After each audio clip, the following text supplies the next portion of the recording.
Sheila Hicks llegó a México en 1959, interesada en aprender las distintas formas, las distintas técnicas y sobre los distintos materiales utilizados en los tejidos prehispánicos en diversas regiones de nuestro país, pero principalmente en Guerrero. Si bien después también estuvo aprendiendo en algunas regiones del estado de Puebla, sobre todo se centró en Guerrero. En algún momento llegó a vivir en Taxco y viajó mucho por el país estudiando, repito, las diversas técnicas textiles y los materiales empleados.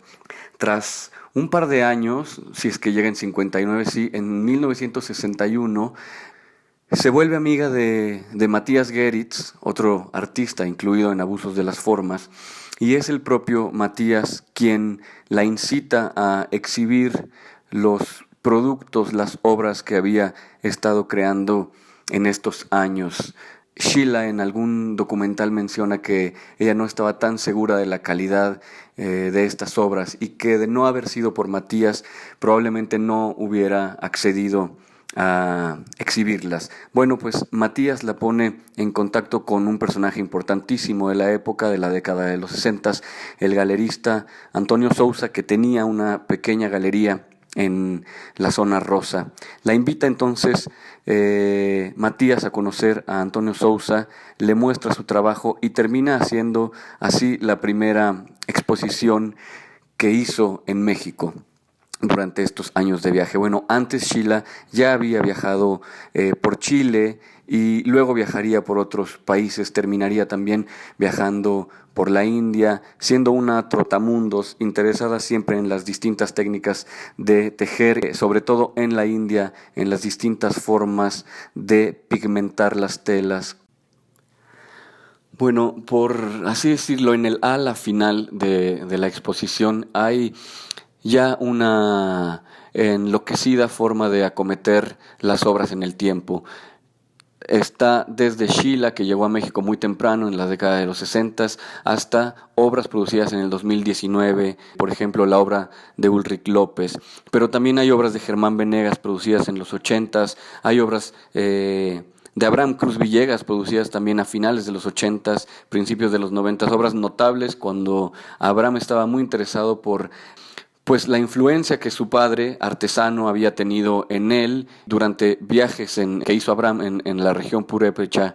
Produce una serie de obras con profunda influencia artesanal, con los laqueados sobre todo, o con los vidriados que se producen tradicionalmente en Michoacán, y estos los utiliza para hacer algunas piezas. Hay obras de Nuria Montiel, de Tomás Glassford, en fin, una serie de personajes que a lo largo de las décadas han estado analizando las diferentes formas y técnicas que pueden entenderse, algunas como artesanales y algunas otras no tanto, ¿no? Por ejemplo, ahí era importante poner las piezas de Francis Alice, que produce en colaboración estrecha con los pintores, con los rotulistas, a quienes les encarga las pinturas, y podemos ver las diferencias, las variaciones de la pintura que Francis narra a las pinturas que ellos producen. Bueno, The Liar, The Copy and the Liar, hay una pieza de esa serie. Entonces, de alguna forma hay también una intención por preguntar por qué ciertas profesiones son consideradas como artesanales y por qué ciertas otras no.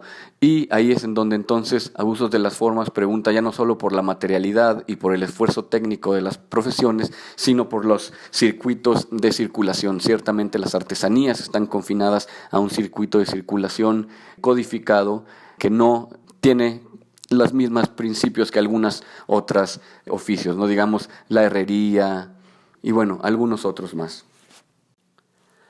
Las relaciones entre arte y artesanía son tan extensas que en algún punto de la investigación tratamos de ser lo más incluyentes posibles para demostrar las muy diversas formas en las que una y otra se han nutrido a lo largo del tiempo.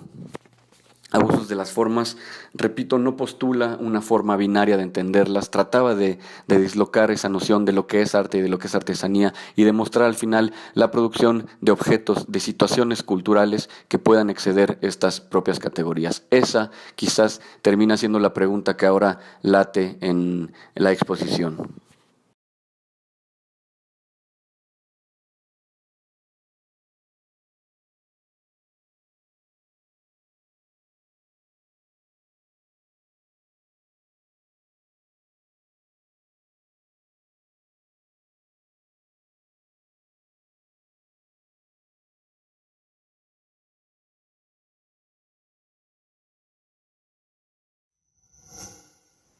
Gobierno de México.